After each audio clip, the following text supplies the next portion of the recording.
Hello everyone, আমরা আজকে বেরিয়ে পড়েছি রেডি হয়ে আর যাচ্ছি হচ্ছে মামা শ্বশুরমশাইয়ের বাড়িতে। আজকে লাঞ্চের নিমন্ত্রণ ওখানে। তো আপাতত যাচ্ছি হলো মা সুয়াশিস আর আমাদের তৃষা। তো চলো যাওয়া যাক। সো রাস্তাটা এত সুন্দর লাগে না এখানকার, এত বড় বড় সব পুরনো গাছ, আবার শুধু আমাদের সেই রাস্তা। এখন আমরা ধান ক্ষেতের মধ্যে দিয়ে যাচ্ছি, যে গাড়িটা যাচ্ছে ধান ক্ষেত, এদিকে সবুজে সবুজ গ্রাম,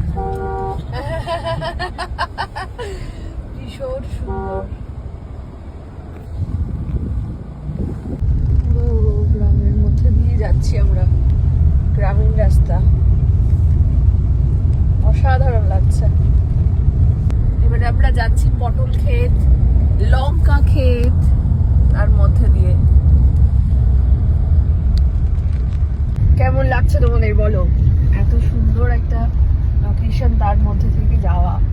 এখানে বন্যাতেই মামার বাড়ি, সকলেরই প্রায় আত্মীয় স্বজনের বাড়ি এখানে। তো যেটুকু সময় আছে চেষ্টা করছি আর মোটামুটি সকলের বাড়িতে একবার করে ভিজিট করার।